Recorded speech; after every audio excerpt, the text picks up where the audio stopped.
Napairap na lang si Mafel nang makita niya sa gilid ng kanyang shop si Isaiah.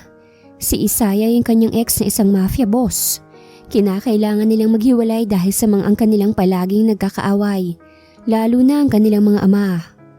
May aso sa labas, sabi ni Mafel sa kanyang assistant. Paalisin mo nga. Aso po. Takang tanong ng kanyang assistant. Ma'am, wala naman akong nakitang aso sa labas. Never mind. Natatawang sabi ni Mafel. Pakibalot na lang yung order ng makeup. Mamaya mapipick up na niyan. May makeup kit shop si Mafel na talaga namang maraming bumibili. Meron din siyang tindahan ng mga pabango at rejuve. Oo nga po pala, may gwapong lalaki sa labas na kanina pang nakatanaw sa'yo. Sabi ng assistant niyang si Mary. Feeling ko nga po nakita ko na siya. Ako, huwag mong pansinin yan. Ayun yata yung nabalitaan kong lalaking nawawala sa sarili. Sabi ni Mafel. Aanhin mo yung gwapo kung may saltik naman, di ba?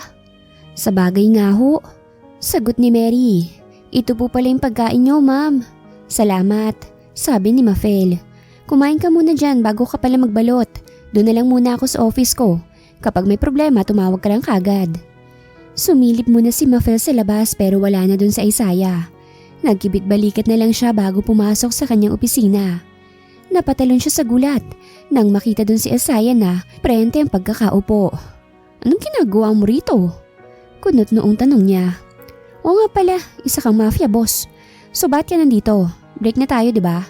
Kaya wala ka ng karapatang bumisita pa rito. Gusto ko lang tumambay. Sagot ni Isaiah. O baka isipin mo naghahabol ako ha? Asa ka naman.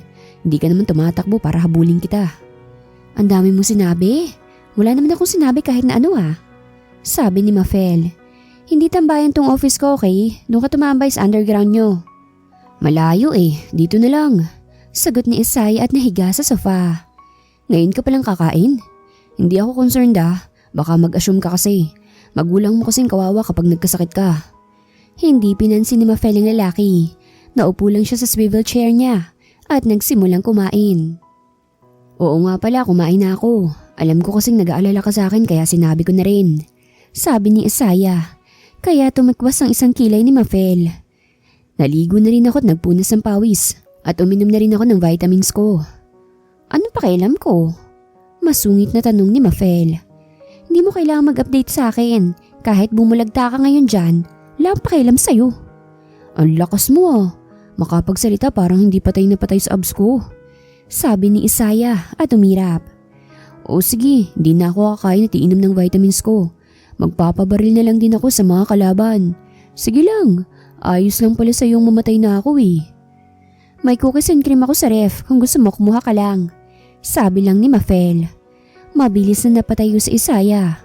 Sabi ko na nga ba't mahal mo pa rin ako O sige na, I love you too. Napangiwi na lang si Mafel at hindi na sumagot.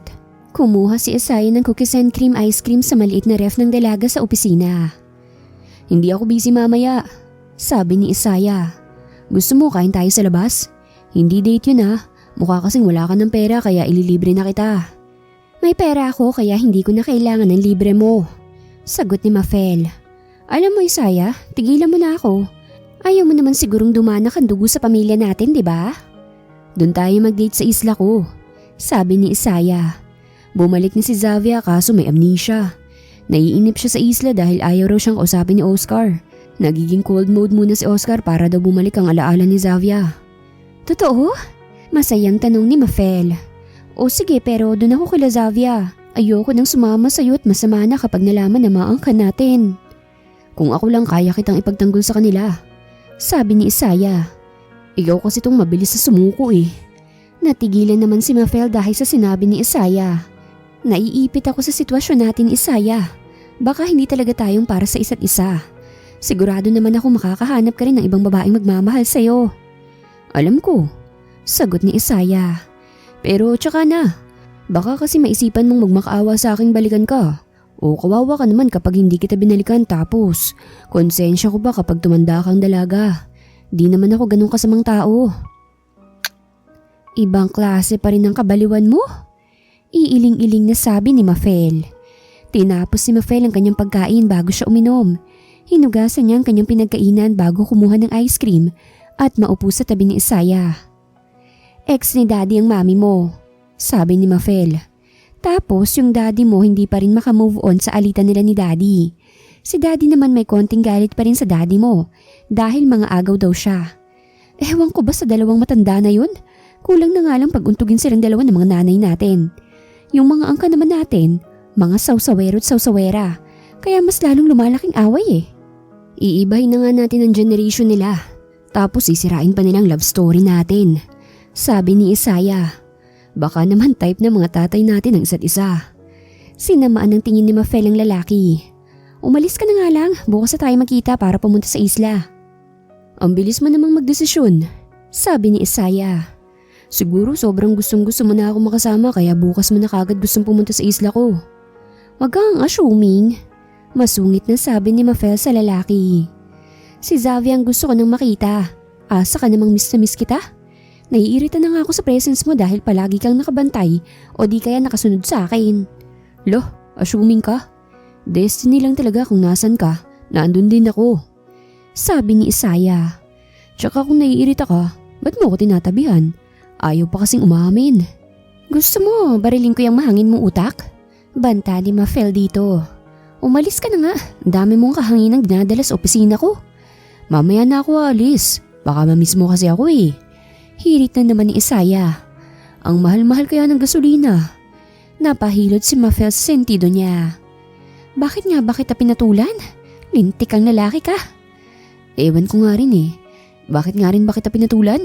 Balik na tanong ni Isaiah at napahawak pa sa kanyang baba na animoy nag-iisip. Siguro, ginayungan mo ako no?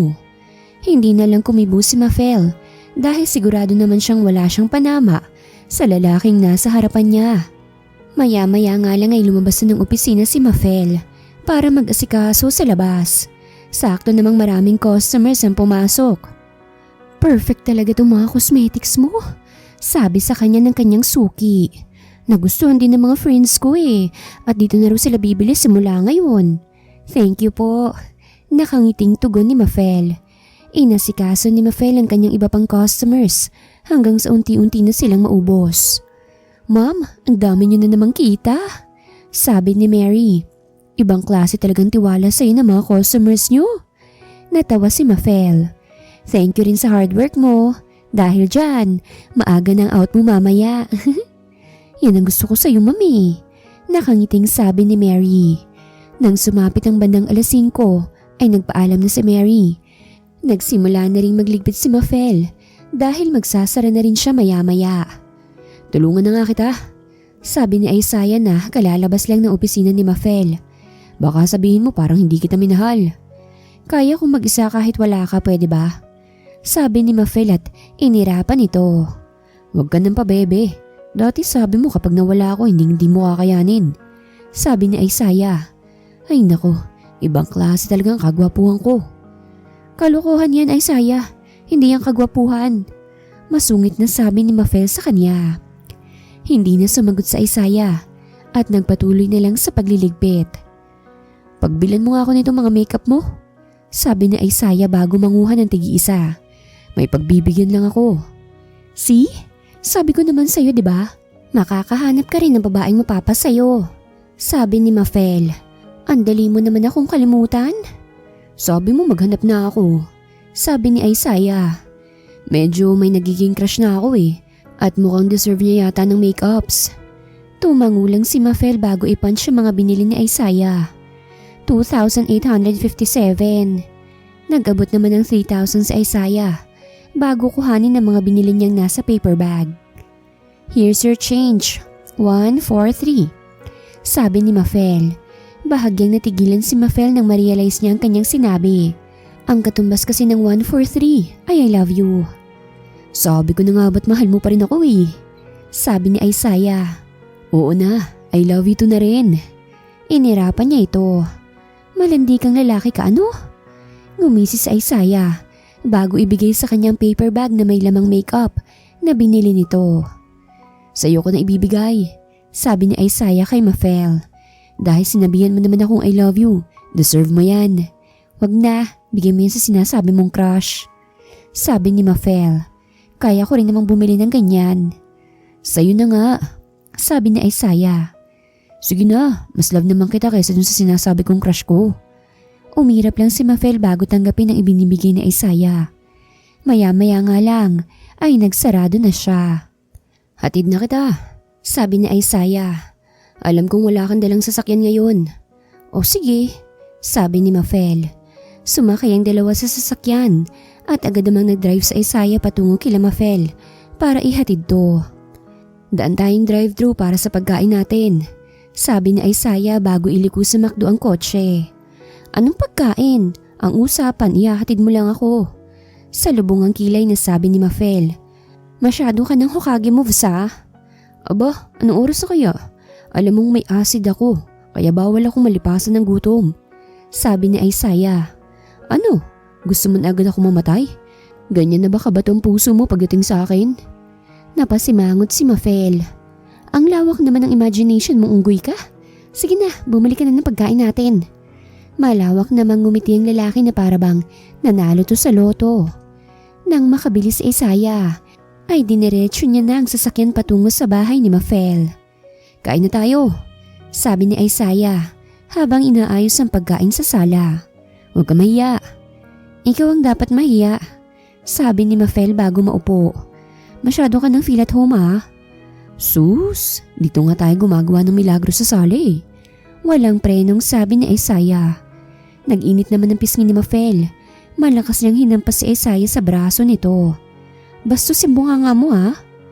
Kumindat lang si Isaiah bago nagsimulang kumain. Binuksan pa nito ang TV at nanood habang kumakain. Baka naman sasabihin mo maya-maya lang na dito ka na rin matutulog, sabi ni Mafel. Talagang babarilin na talaga kita sa sentido mo. Hindi ako pwede matulog dito. Strict kasi yung parents ko eh, sabi ni Isaiah. Ibig nang hampasin ni Mafel ng vase sa ulo sa Isaiah dahil sa mga kalokohan nito. Ganito rin to bago sila naging magkarelasyon. Hindi niya naman akalain na babalik to sa pagiging abnormal kapag nag-break sila. Minsan patingin ka sa doktor ha. Masyado ka na yatang stress kaya nababaliw ka na, sabi ni Mafel at napairap na lang. Pagkatapos nilang kumain ay si Mafel na ang nagligpit. Dumiretso siya sa kanyang kwarto para maglinis ng katawan at magpalit ng damit. Ano, wala ka pa balak umuwi? Tanong niya sa lalaki. Maya-maya, sagot ni Isaiah. Oo nga pala, kapag kinasal ka na sa crush mo, kailangan invited ako ha, sabi ni Mafel. Alalahanin mong may pinagsamahan din tayong dalawa, kaya dapat hindi ako mawawala sa kasal mo. Aba, invited ka talaga, sabi ni Isaiah. Hindi matutuloy ang kasal kapag wala ka. Ang pangit naman na wala ang bride kapag kinasal ako. Umirap lang si Mafel at tinalikuran sa Isaiah. Doon na siya napangiti at mahinang napasampal sa kanyang sarili. Hindi man makaalala si Xavier pero kitang-kita mo pa rin sa mga mata niya na mahal niya si Oscar, sabi ni Cyrene kay Mafel. Sila nga talagang pinagtagpo. Masaya nga ako dahil nakabalik na siya, tugon ni Mafel. Kahit na wala siyang alaala, ang mahalaga ngayon ay maayos ang kalagayan niya at mabuti ang kanyang lagay. Kayo ni Isaiah, wala pa rin bang balita sa inyo? Sabat ni Hana. Napairap si Mafel. Ay nako, kung alam niyo lang, araw-araw akong pinepeste ng lalaking yan. Mahal na mahal ka nga kasi talaga, sabi ni Cyrene. Pinag-uusapan niyo ako no? Sabat ni Isaiah. Mga chismosa talaga kayo. Baka sinasabi ni Mafel na patay ako sa kanya. Hindi totoo yun. Siya nga tong ayaw akong mawala sa buhay niya. See?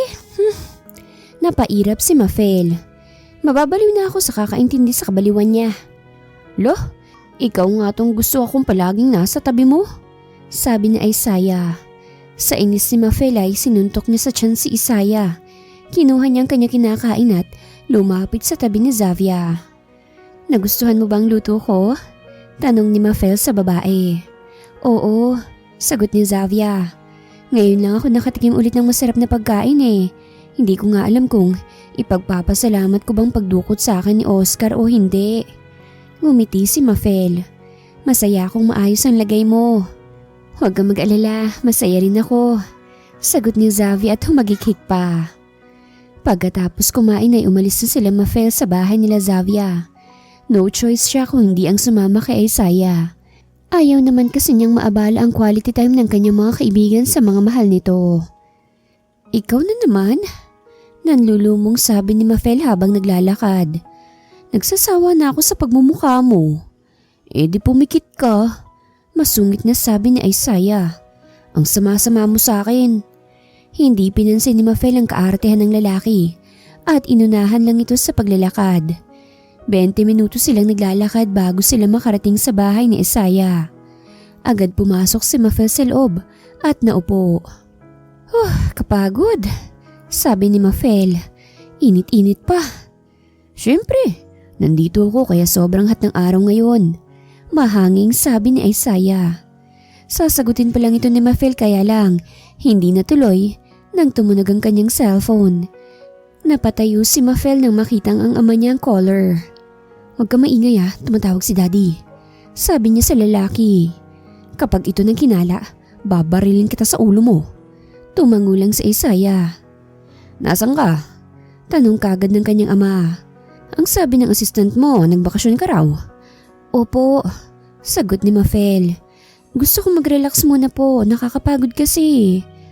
Ang ganda mo, bulong ni Isaiah. Sino yun? Tanong ng kanyang ama. Kasama mo ba ang anak ni Ian? Magsabi ka sa akin ng totoo.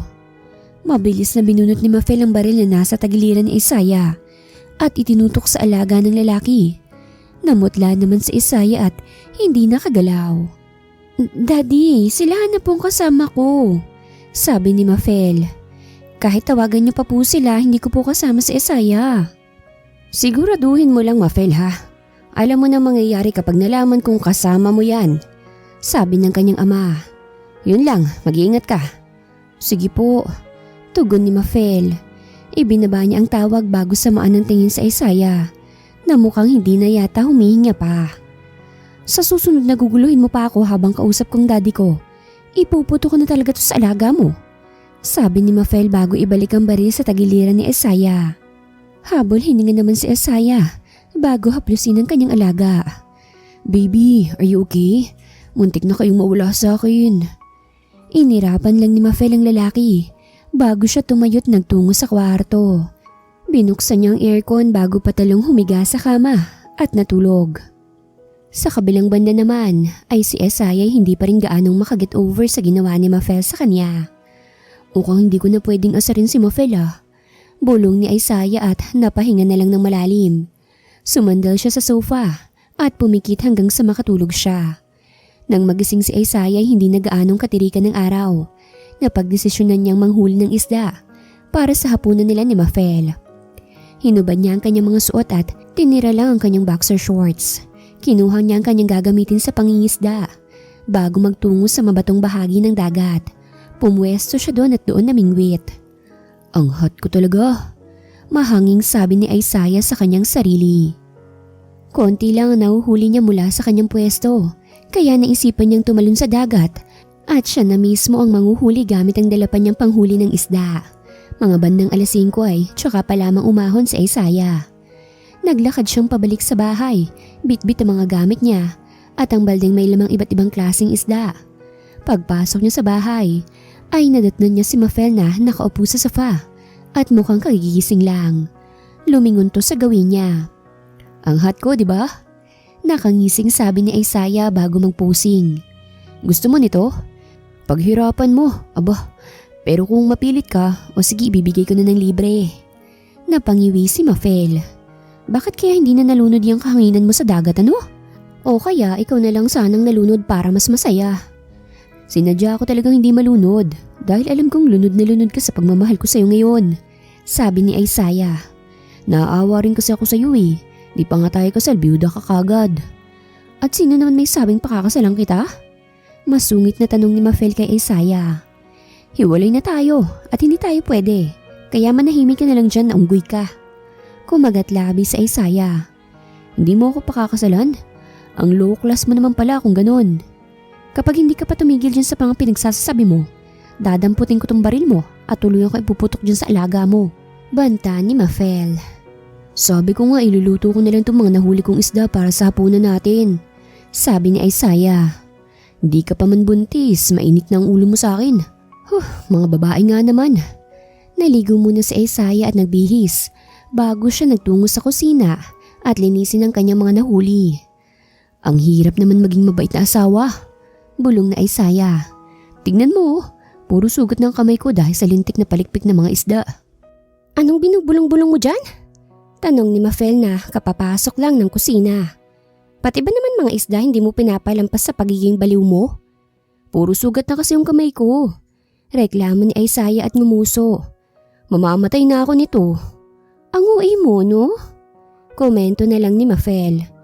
Binuksan ni Mafel ang ref at nanguha ng inumin.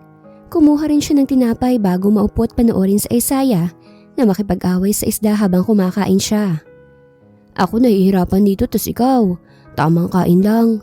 Sabi ni Isaiah. Buti na lang talaga train na kita. Kung hindi baka... Baka ano? Mataray na tanong ni Mafel. Baka nahalikan na kita. Nakangising sagot ni Isaiah. Hindi pa kasi ako tapos magsasalita ka na. Ilang oras nagluto si Isaiah bago ito matapos. Si Mafel na ang naghain dahil medyo naaawa na siya sa lalaking puro sugat ang kamay. Kumain na nga tayo, sabi ni Mafel. At sabay tayong magkaroon ng kaliskis. Healthy kaya yung isda, sabi ni Isaiah. Lalo na kapag ako nang huli. Alam mo bang hindi nila ako pinahirapan nang hulihin ko sila? Kahit isda hindi makatanggi sa kagwapuhang taglay ko. Sayang, walang pating na lumapit sa'yo ano? Sabi ni Mafel at peking ninitian ng lalaki. Pagkatapos silang kumain, si Mafel na rin ang naghugas dahil mukhang mahapdi ang kamay ni Isaiah. Akin na nga yung kamay mo, gagamutin ko. Sabi ni Mafel bago kuhanin ang medicine kit. Sa lahula ka pa naman, baka matetano ka pa niyan. Mahirap na kapag dito ka pa namatay. Tahimik namang naupo si Isaiah sa tabi ni Mafel at inabot ang kamay sa babae. Maingat naman yung ginamot ni Mafel. Kapag nakikipagbarilan, hindi nagkakasugat. Pero kapag naglilinis ng isda, walang mapaglagyan ng sugat. Sabi ni Mafel. May sanib ka bang tao ka? Oo, sanib ng kagwapuhan at hotness. Sagot ni Isaiah at malawak na ngumiti. Napahinga ng malalim si Mafel. Bakit nga ba tinatanong pa kitang impakto ka? Wala namang magandang sinasagot sa akin palagi. Siguro kaya inalok mong gamutin ako kasi gusto mong mahawakan ng kamay ko no? Sabi ni Isaiah. Para-paraan ka na ah.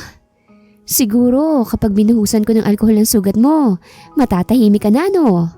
Bantaan ni Mafel sa lalaki. Mabilis namang napatikom ng bibig si Isaiah. Pagkatapos gamutin ni Mafel ang lalaki ay naglinis na siya ng katawan at nagpalit ng damit. Tumambay siya sa sala at pinanood ang favorite niyang Korea drama. Kaya siguro idol mo si Bogum kasi kamukha ko, sabi ni Isaiah. Joke lang. Siya nga palang may kamukha sa akin. Kuha na nga kitang snacks para hindi ka na tumayo.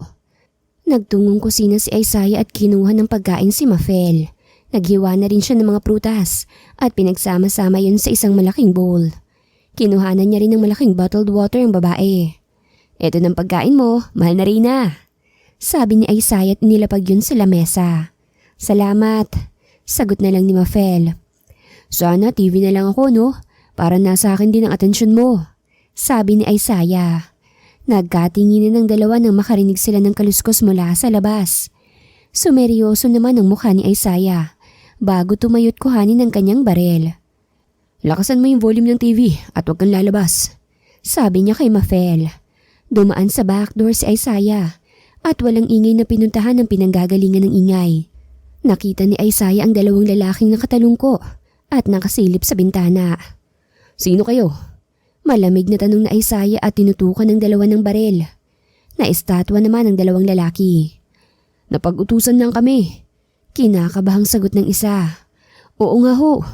Sagot naman ng isa. Sinong nag-utos sa inyo? Tanong ni Isaiah. Si James Gallego. Sagot ng isang lalaki. Bantayan daw namin ang kilos mo at i-report sa kanya kung nagsasama pa raw kayo ng ex mo. Nagsalubong ang kilay ni Isaiah. Umalis na kayo. Wala kayong i-report kay Uncle tungkol sa nakita nyo. Kung ayaw nyong pati pamilya nyo, patayin ko. Mabilis namang tumango ang dalawang lalaki at mabilis nang umalis. Hindi naman bobo si Isaiah. Nararamdaman niya lang na hindi kalaban ang dalawang inutusan ng kanyang uncle. Sinigurado ni Isaiah na wala nang nakabantay sa kanila ni Mafel bago siya pumasok ulit sa loob ng bahay. "Sino yun?" tanong ni Mafel. "Ligaw na hayop," sagot ni Isaiah. "Matulog ka na, anong oras na? Kailangan mo ng lakas bukas para sa kagwapuhan ko." Napairap si Mafel. "Bangungutin ka sanang lalaki ka. Makapalang mukha mo unggoy ka, no?" Padabog na pinatay ni Mafel ang TV bago siya umakyat sa kwarto. Natawa naman si Isaiah at naupo sa sofa. Muli siyang napaseryoso nang maalala ang nangyari kanina. Kinuha niya ang kanyang cellphone at tinawagan ng ama. "What's up, son?" Bati sa kanya ng ama. "Dad, bakit ako pinababantayan ni Uncle James?" tanong ni Isaiah sa ama. "Alam kong hindi siya concerned sa akin. May iba pang dahilan, di ba?" "Yan din ang inaalam ko." Seryosong sagot ng kanyang ama. "Napag-alaman ko ring may umaaligid na mga tauhan niya sa bahay ng pamilya ni Mafel.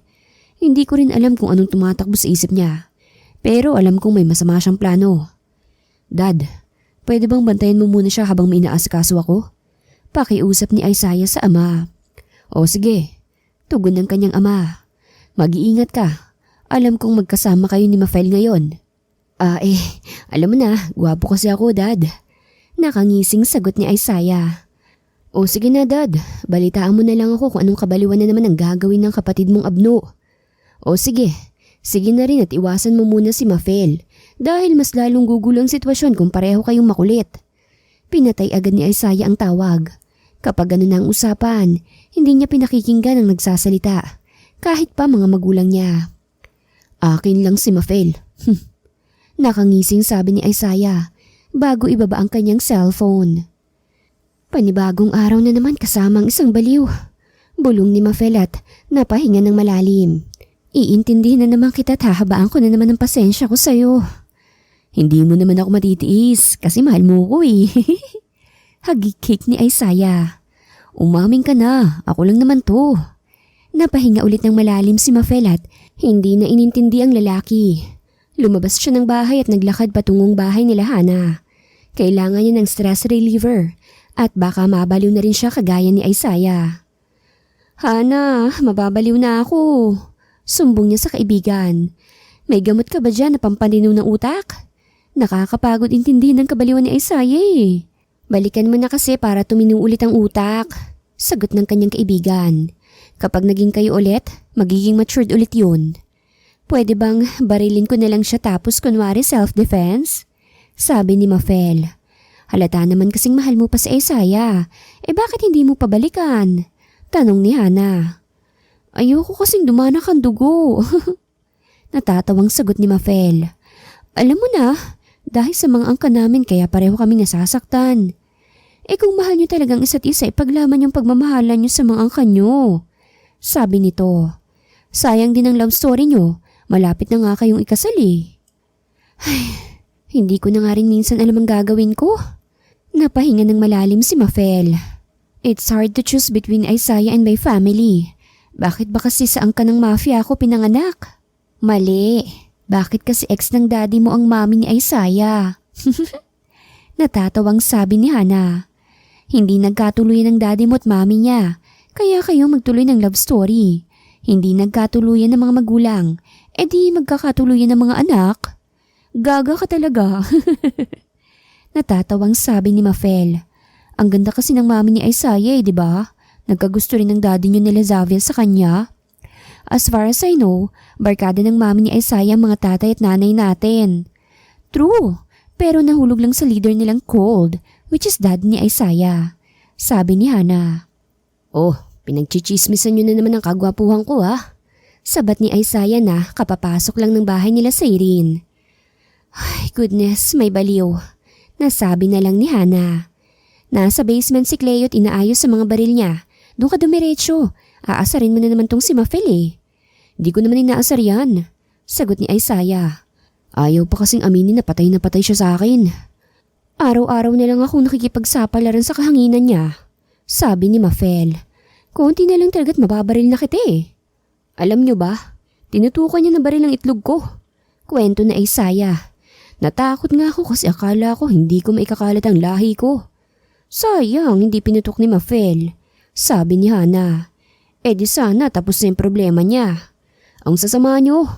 Nakasimangot na nilayasan sila ni Isaiah. Punta na lang tayo kay Zavia, baka guminhaw ang pakiramdam mo. Sabi ni Hana. Naandun si Zia, pampawala yun ng stress. Tumangulang si Mafel. Naglakad sila patungo kay Zavia. Dahil madadaanan nilang bahay nila sa Irene, inaya na rin nila to para kumpleto sila. Balita ko, stress ka na kay Isaiah. Sabi ni Irene habang naglalakad sila. Ganun lang talaga yun para itago ang lungkot sa pagkawala mo. Bumalik nga sa pagiging dati kasi gusto niyang magsimula ulit kayo. Sabi naman ni Hana. Gusto mo bang itumba na namin ang mga angkan nyo para maging malaya na kayo? Kung kami talaga, siguro naman gagawa ng paraan ng tadhana. Tugon ni Mafel. Hindi puro tadhanang kikilos, dapat kayo rin. Sagot ni Irene. Sa totoo lang, lahat ng mga nasa paligid nyo ay nangihinayang. Ewan ko lang sa mga angkan nyo ha. Huwag na natin pag-usapan ng love life ko. Sabi ni Mafel. Kayo, kailan ba kayo ikakasal? Kasal na kami ni Cleo. Una pa lang namin kita. Sabi ni Hana. Mahabang kwento't magulo kaya sasabihin ko na lang kapag ready na ako. Next year ang kasal namin ni Satan. Sabi naman ni Irene. Nang makarating sila sa bahay ni Zavia, ay pumasok sila sa loob. Bumungad sa kanila si Zavia at Zia na naglalaro. Kahit na walang alaala si Zavia, nasa puso pa rin niyang pagiging mami kay Zia. Sabi ni Hana. Hampasin na natin sa ulo para bumalik ang alaala. Sabi ni Mafel. Natawa naman sila sa Irene at Hana bago napailing. Nandiyan na pala kayo sabi ni Zavia. Upo kayo, nagmumukha kayong security guards dyan. Lumapit naman sila Mafel doon at naupo na rin. Ninang! Lumapit sa kanila si Zia at isa-isa silang pinagmanuhan. Naglalaro po kami ni Mami ng blocks. Asan ang daddy mo? Tanong ni Hana. Umalis po. Sagot ni Zia. May pinuntahan po. Sumakay ng yacht kanina. Sabi naman ni Zavia. Sabi niya mamimili raw siya ng stocks dahil matakaw raw ako. Kaya ubos agad ang stocks sa bahay. Kasalanan niya yun Timawa pa kasi ang kinidnap niya. Pabebe lang yun. Sabi ni Mafel. Sa una lang yan barako. Tignan mo, magiging under yan sa'yo. Maghintay ka lang. Kakaltukan ko pa siya Sabi ni Zavia. Kung ako ang asawa niya, baka iniwan ko na siya dahil sobrang sama ng ugali niya. Sus, patay na patay ka nga sa kanya Bulong ni Irene kaya siniko ito ni Mafel. Maghahalongkat muna ako na makakain sa ref niyo Sabi ni Mafel at dumiretso sa kusina nila Zavia. Nangalkal siya sa ref pero mga inumin lang ang laman. Binuksan niya ang cabinet at nakita niya ang isang malaking chichirya. Kinuha niya yon at binuksan bago kumain. Kung gutom ka dapat kumain ka sa bahay. Napatalon sa gulat si Mafel nang biglang may ulong lumitaw sa bintana. Sa taranta niya, napasigaw siya at mabilis na tumakbo palabas ng kusina. Anong nangyari? Gulat na tanong ni Irene. Nagulat ako kay Isaiah Sagot ni Mafel at napasapo pa sa kanyang dibdib. Akala ko, hihimatay na ako Mafel! Sumulpot sa Isaiah na may pag-aalala sa mukha. Sorry, hindi ko sinasadya. Ayos ka lang ba? Ako pa rin ang laman ng puso mo, hindi ba? Imbis na sagutin ni Mafel ang lalaki, sinuntok niya ito. Buong puso namang tinanggap ni Isaiah ang mga suntok ni Mafel dahil deserve niya naman to. Hindi na maulit, promise. Sabi ni Isaiah. Hindi ito pinansin ni Mafel. Binalikan ni Mafel ang chichirya at kumain sa kusina bago bumalik ulit sa sala. Parang baby namang nakanguso na lamang sa Isaiah.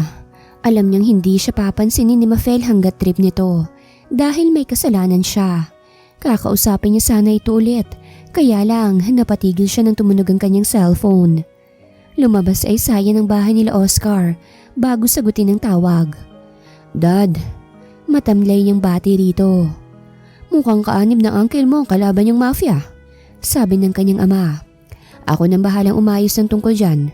Bakit nga pala ganyan ang boses mo? Galit ho sa akin si Mafel Parang batang sumbong niya. Ginulat ko kasi siya. Deserve, sabi ng kanyang ama. Kaya mo yan, malaki ka naman na. Kahit naman sabihin kong tumigil ka, wala kang pakialam sa akin. Total hindi ka naman marunong makinig. Bahala ka sa buhay mong ayusin yan. Napasimangot si Isaiah nang siya naman ang patayin ng tawag ng kanyang ama. Napahinga na lang na malalim sa Isaiah bago umuwi. Mag-iisip pa siya ng bagay na pwedeng ipambawi kay Mafel. Nilunod na ata ni Isaiah ang sarili niya, sabi ni Cleopard na nakaakbay kay Hana. Sira ulo kasi. Ay nako, pabayaan mo nga siya, sagot ni Mafel. Shokoy yun, kaya hindi malulunod yun. Baka bumalik lang siya sa kaharian niya. Shokoy po si Ninong? Tanong ni Zia.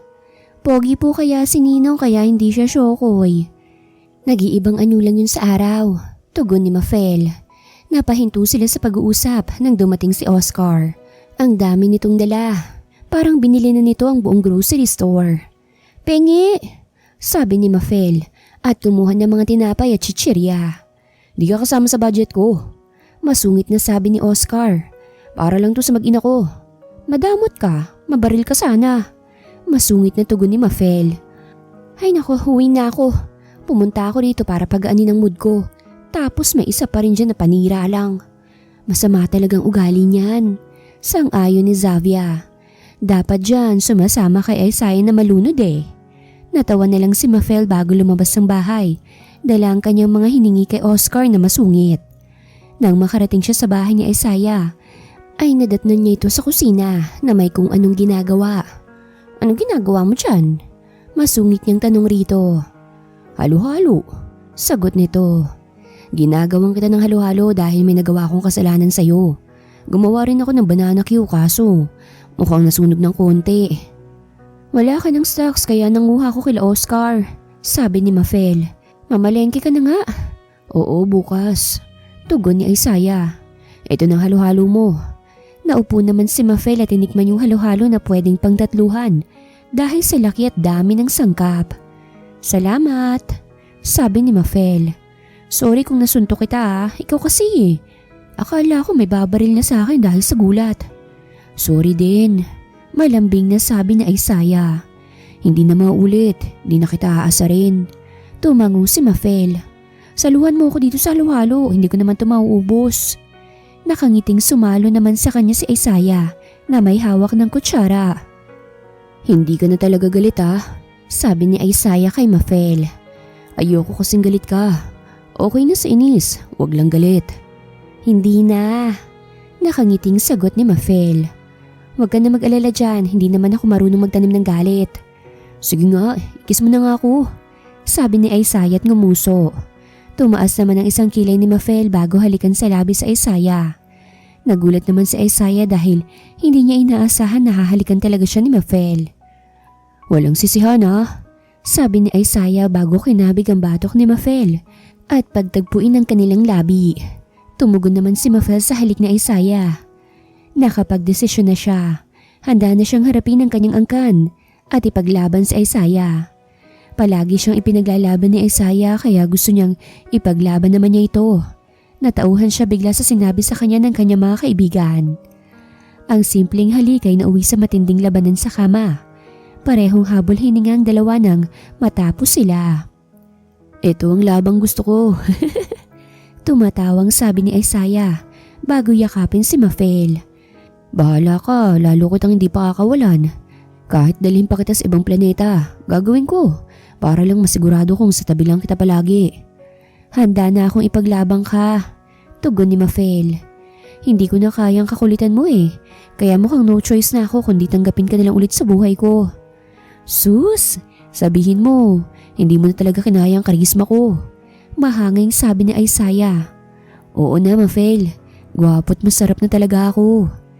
Ituloy mo nga yung kahanginan mo't baka sakaling magbago pang isip ko, sabi ni Mafel sa lalaki. Oh, joke lang.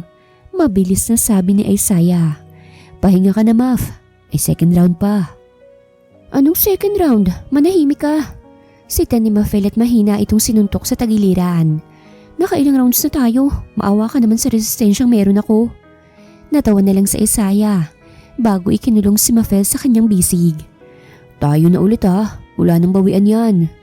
Wala pa ako sinasabing tayo na ulit, sabi ni Mafel. Landian lang muna.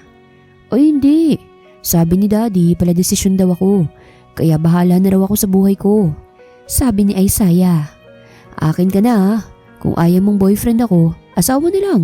Basta, akin ka na ulit. Pala desisyon ka talaga, no? Natatawang sabi ni Mafel. Tsaka na natin isipin ang future natin kapag sigurado na tayo magkakasundo ng maangkan natin. Eh kung ayaw nila, pakailan po sa kanila. Ikaw naman ang mahal ko, hindi sila. Sagot ni Isaiah. Ikaw lang ang gusto kong maging pala desisyon sa buhay ko. Wala nang iba. Kahit parents mo pa? Tanong ni Mafel. Sabi ni Daddy, bahala ng araw ako sa buhay ko eh. Sagot ni Isaiah. Bilang masunuring anak, o di sige, bahala na ako sa buhay ko. Basta, ikaw ang kasama ko sa buhay ko. Baliw ka talagang lalaki ka? Sabi ni Mafel at pumikit. Sige, ikaw na lang din ang tatanggapin kong baliw sa buhay ko. Eh, I love you. Gustong tugunan ni Mafel ang sinabi ni Isaiah.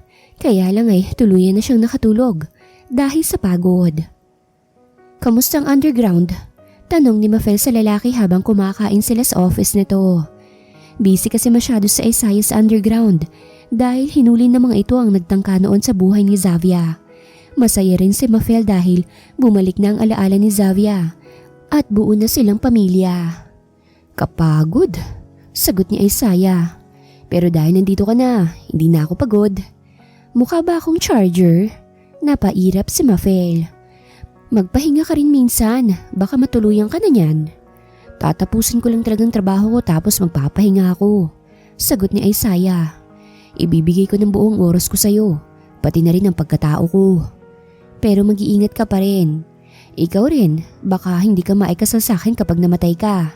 Sabi ni Mafel. Dapat mag-iingat ka palagi ha. Isipin mo lang maganda kong mukha kapag nasa panganib ka na. Noted po. Tugon ni Isaiah at nag-thumbs up pa. Pagkatapos kumain ng dalawa, ay si Mafel na ang nagligpit. Alam niyang sasabak na naman sa nakakapagod na trabaho si Isaiah. Kaya pagpapahingahin niya muna ito. Magpahinga ka na lang dyan, sabi ni Mafel sa lalaki. Alam ko kasing sobra ka na namang mapapagod mamaya. Isa pa, siguradong magpupuyat ka na naman, kaya bumawi ka ng tulog. Nag-aalala sa akin ang baby ko, kinikilig na naman ako. Parang batang sabi ni Isaiah. Kiss mo na nga ako. Lumapit naman si Mafel sa lalaki at hinalikan nito sa labi. O sige na, matulog ka na muna. Tumango lang si Isaiah at humiga sa sofa. Lumabas naman si Mafel ng office para kamustahin si Mary. Kamusta?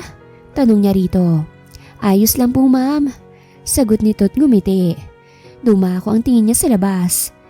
Nakita niya ang nadapang matanda kaya mabilis siyang lumabas ng office para tulungan to. Ayos na ho ba kayo? Tanong niya sa matandang lalaki.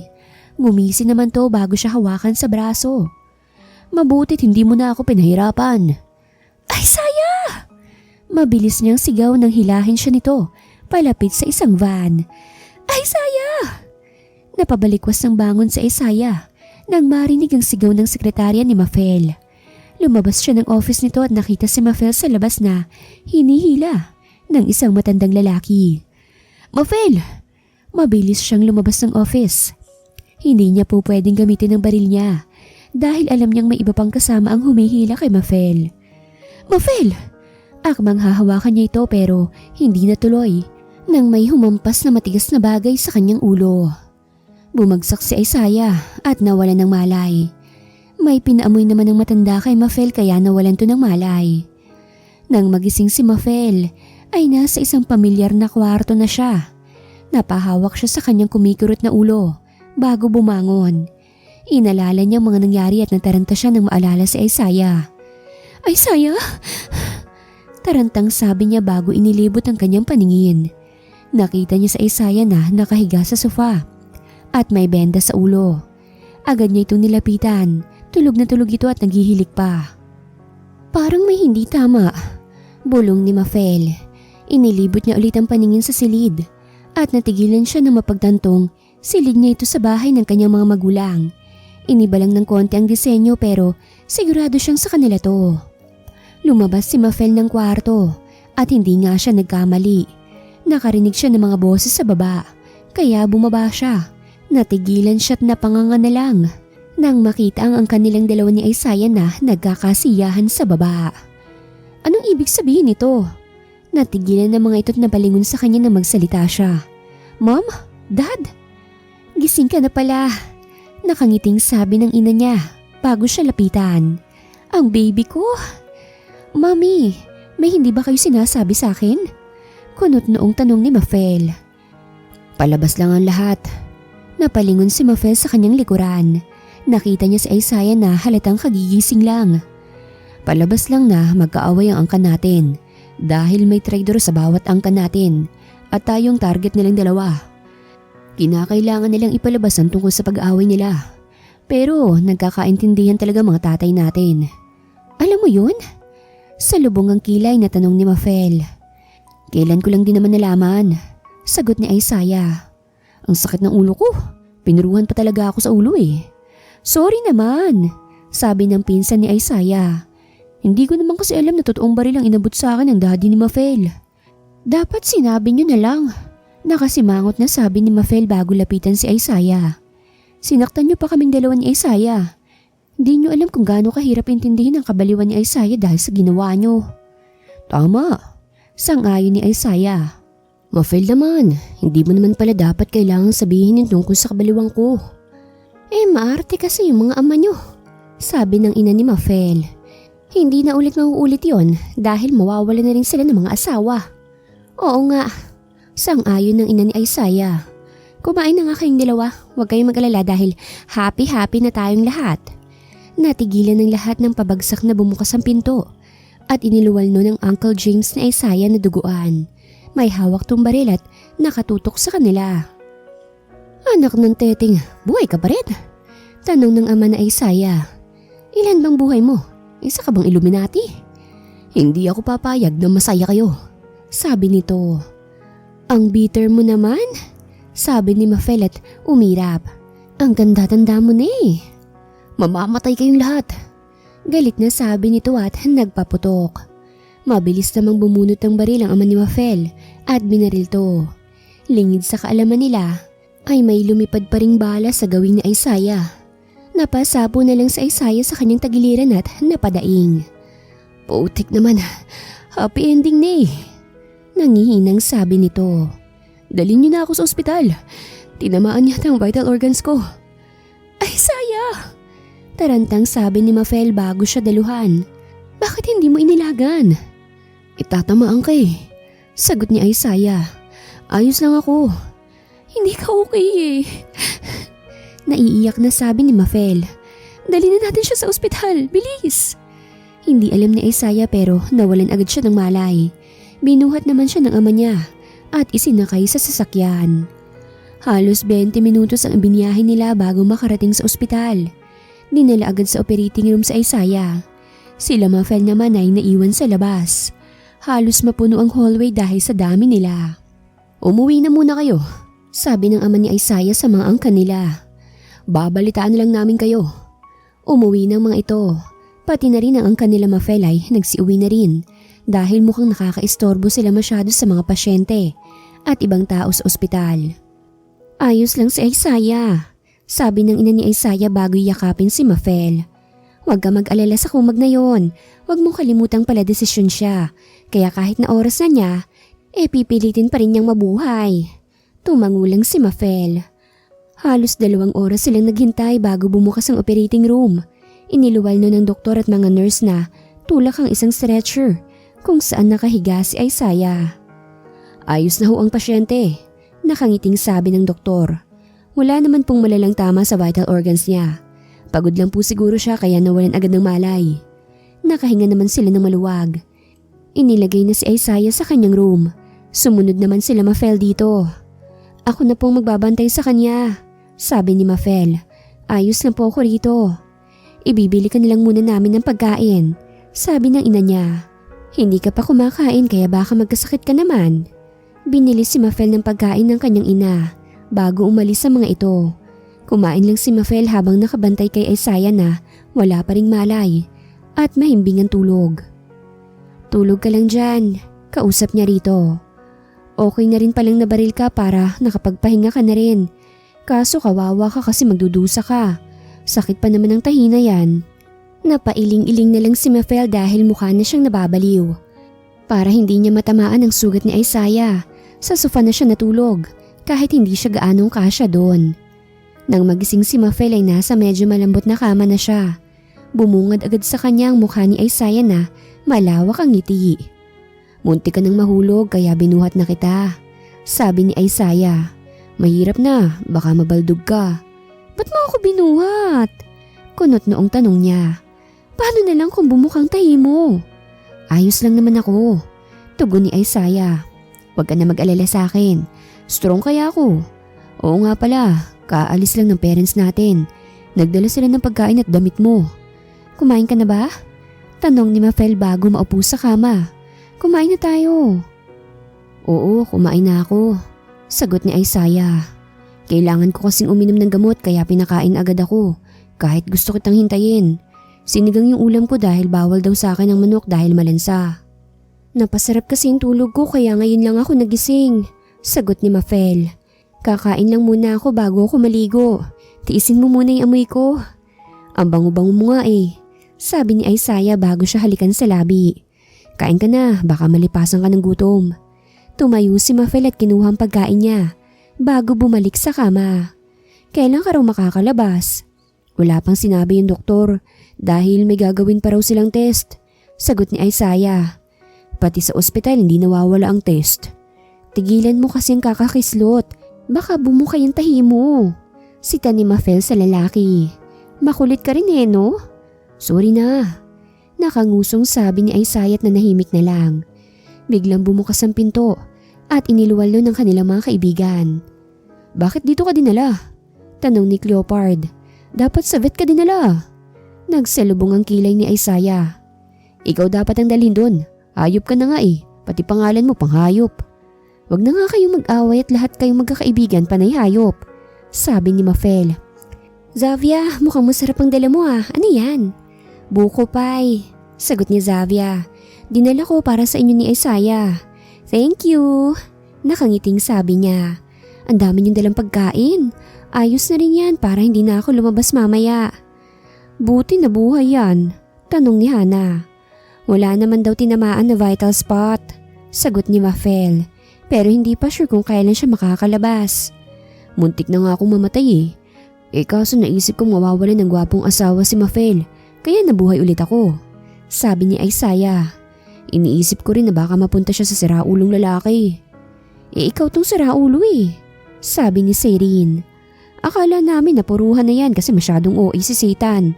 Kung makakwento kala mo naman komatos ang kaibigan niya. Ganun ako kabait na kaibigan, sabi ni Satan at malawak na ngumiti. Ano nangyari sa uncle at ang kanyang dalawa? Si uncle? Ayun, dedo, sagot ni Isaiah. Yung mga angka namin magkakasundo naman talaga, maliban lang sa tatay namin. Palabas lang ang lahat dahil may traidor sa mga angka namin at kami ang target. Kaya pala walang aksyon ng mga tatay nyo kahit alam nilang nagkikita kayo, sabi ni Oscar. Alam nila na nagkikita pa rin kayo. Sila kaya nag-train sa atin. Sabi rin ni Daddy bahala na ako sa buhay ko. Sinunod ko na lang siya, sabi ni Isaiah. Pangit nga bumaril ni Uncle eh. Di man lang ako nahirapan sa tama ko. Pwede na nga tayo mag-inom mamaya eh. O sige, basta bubutasan ko yung tagiliran nyo isa-isa, sabi ni Mafel. Manahimik ka nga dyan, Isaiah. Hihiwaan talaga kita kapag hindi ka umayos. Joke lang to naman, sabi ni Isaiah. Mainitin naman masyadong ulo mo eh. Huwag ka namang sumabay sa hotness ko. Inirapan lang ni Mafel ang lalaki. Saglit pang nagstay ang mga kaibigan nila sa ospital bago umalis sa mga ito. Kumuha naman ng 2 buko pie si Mafel. Iniabot niya ang isa kay Isaiah. Ayos ng lahat, magpapakasal na tayo ah, sabi ni Isaiah. Okay ba? Sige, sagot ni Mafel. Gusto ko garden wedding. Noted yan, sabi ni Isaiah. Kakausapin ko kagad ang wedding organizer kong napili. Humanda ka dahil mawawalang angas mo sa akin kapag naging mag-asawa na tayo, sabi ni Mafel sa lalaki. Humalik sa labi niya si Isaiah. Ngayon pa nga lang, wala nang angas ko sa iyo eh. Lahat ay masaya lalo na't espesyal ang araw ngayon para kay Mafel at Isaiah. Halos ilang buwan nilang pinaghandaan ang preparasyon para sa mahalagang araw ng dalawa.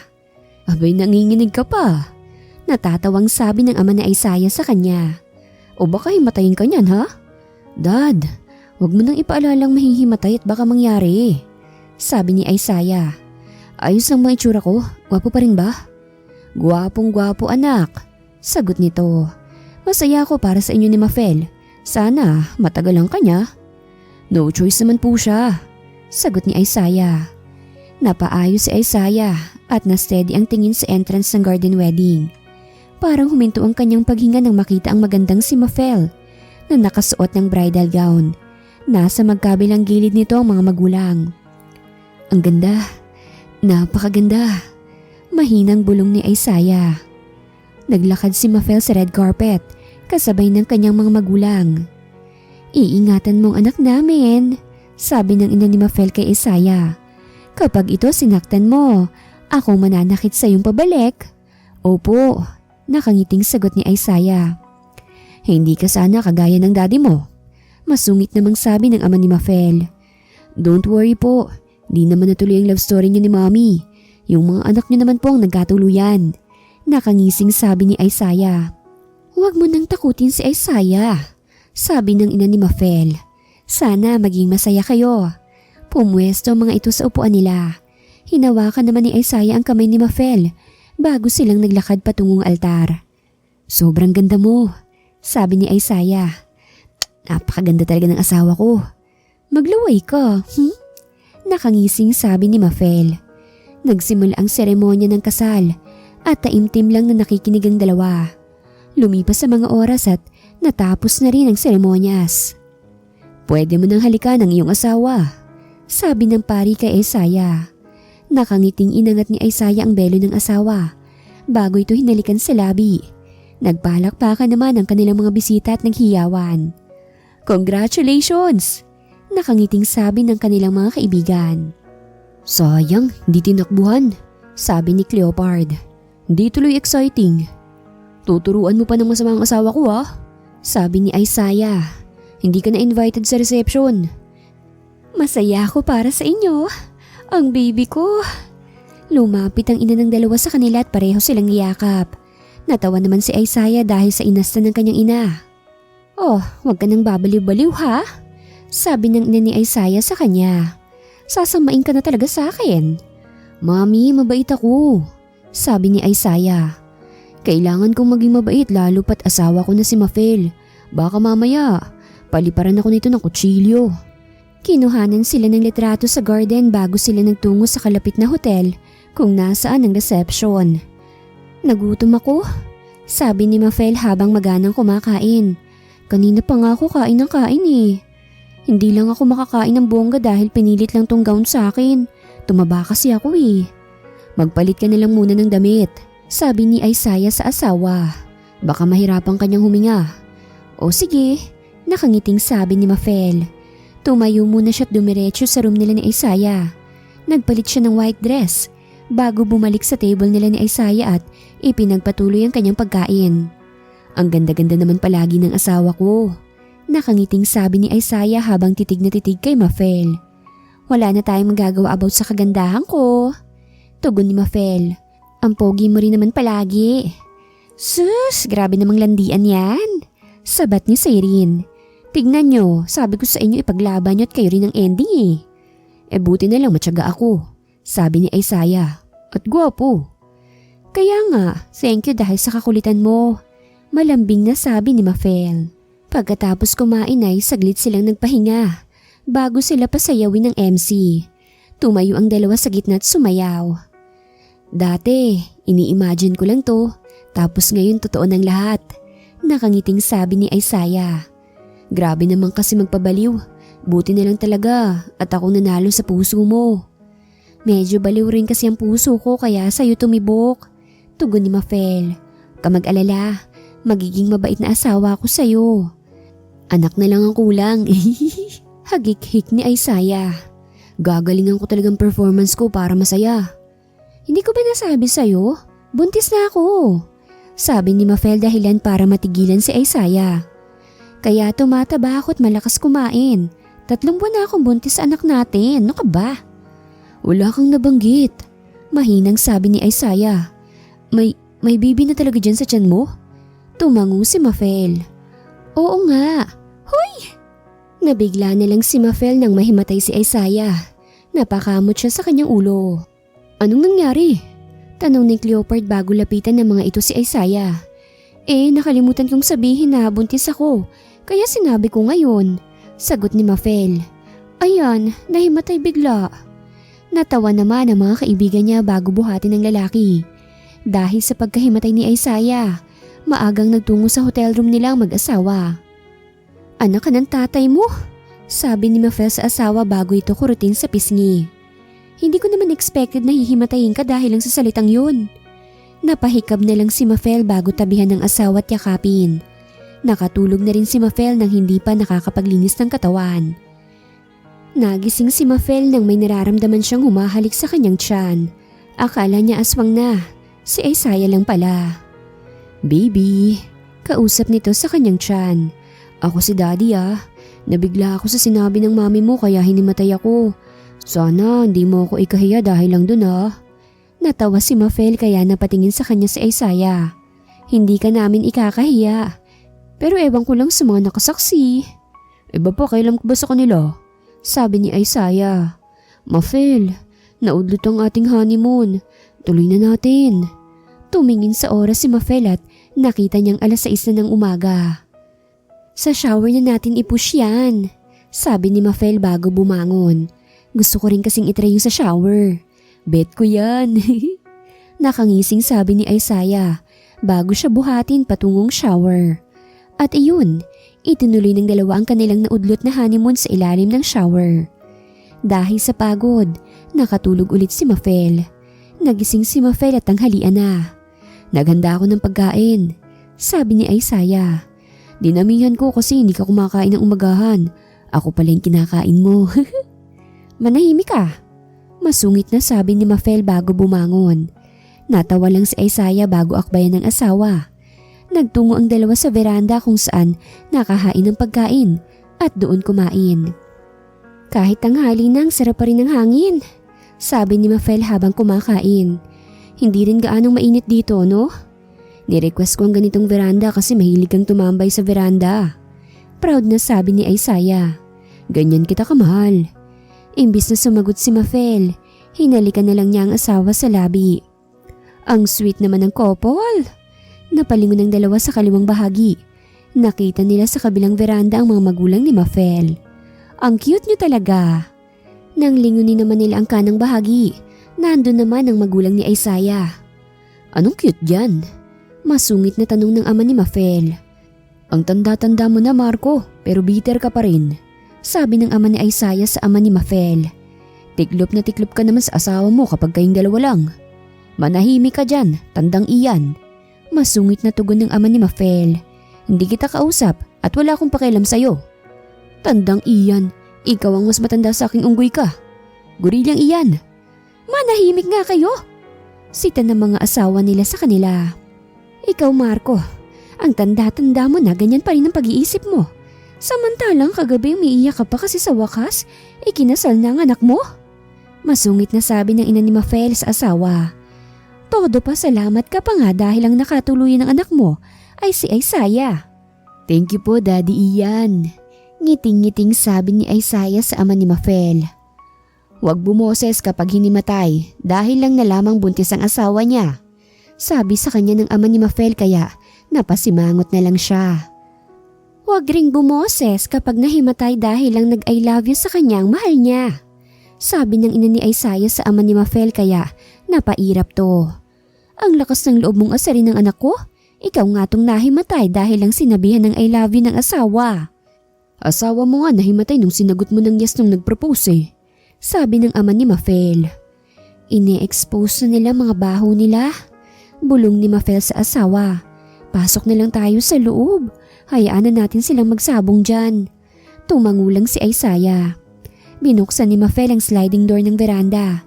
Binuhat naman ni Isaiah ang lamesang may plato at ipinasok sa loob. Ayan, wala na mga matatandang maiingay. Natatawang sabi ni Isaiah. Uminom ng tubig si Mafel bago naglalambing na yumakap kay Isaiah. Naupo naman si Isaiah sa sofa at ikinandong patagilid ang asawang nakayapos sa kanya. Mahal na mahal po kita, malambing na sabi ni Isaiah. Salamat dahil lumaban ka rin kasama ko. Sorry kung naging selfish ako noon. Sorry kung hinayaan kong ikaw lang ang lumaban noon. Tugon ni Mafel. Mahal na mahal kita Isaiah, kahit na ikaw pang pinakabaliw at pinakamahanging tao sa mundo. Natawa si Isaiah bago halikan sa labi ang kanyang asawa at yakapin ng mahigpit. Lumipas sa mga taon at tumatag na ang pagsasama ng dalawa. Madalas silang magtalo pero sa huli ay naayos naman nila. Lalo pat may mga anak silang reklamador. Kambalang na isilang ni Mafel at parehas pang lalaki. Oh, aaway na naman. Masungit na sabi ng panganay nilang si Isagani. Hindi sila mag-aaway, sabi naman ni Iri. Hindi kami mag-aaway, sabi ni Mafel sa mga anak. Tapos na kami mag-aaway kagabi, no? May schedule ang topak ng ina niyo eh. Natatawang sabi ni Isaiah kaya sinamaan siya ng tingin ni Mafel. Joke lang po, ito naman. Buti na lang po hindi kayo katulad nila lola na nagbabatuhan ng gamit, sabi ni Irie. Baka lumayas na kami ni Isagani kapag nagkataon. Natawa si Isaiah. Ang nanay mo pwede akong batuhin, pero siya hindi ko siya babatuhin. Masama ang manakit ng babae. Si Isagani po nanakit ng girl, sumbong ni Iri. Yung girl sa school hinahabol siya. Si Isagani naman tumakbo kaya nadapa yung girl. Hindi ako yung nanakit sa kanya, sagot ni Isagani. Yung lupa ang nanakit sa kanya. Tumakbo lang naman ako kasi makulit siya at gustong ikis ko siya sa pisngi. Gwapo kasi kayo kaya habulin kayo ng babae, sabi ni Isaiah sa mga anak. Pero bawal babaero dapat isa lang ang mamahalin nyo.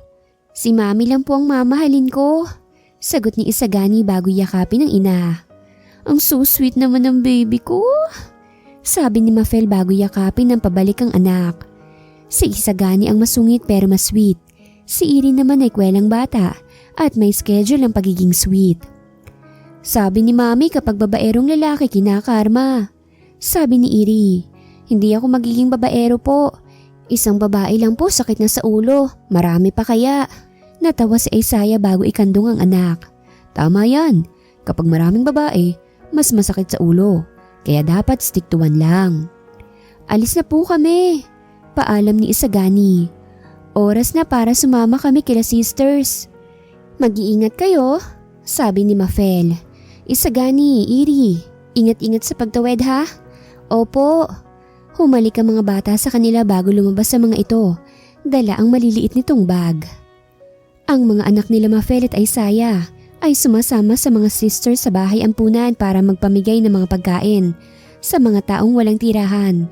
Tumutulong din ang mga ito sa ampunan para mag-asikaso sa mga bata. Nai-imagine ko na agad na lalaki mabuting tao ang mga anak natin, sabi ni Isaiah. Thank you sa mami nila dahil tinuruan silang maging mabuting tao. Thank you. Palagi man tayong nagbabangayan, at least mabuti tayong mga magulang. Iiwasan ko na maging topakin. Hindi ko lang talaga maiwasan lalo pat dala ko na naman ang pangatlo mong anak. Buntis ka? Tanong ni Isaiah. Hindi ko na naman ba nasabi? Balik na tanong ni Mafel. Hindi na nagulat si Mafel nang mahimatay na naman si Isaiah. Natawa na lamang siya't napailing-iling. Wakas.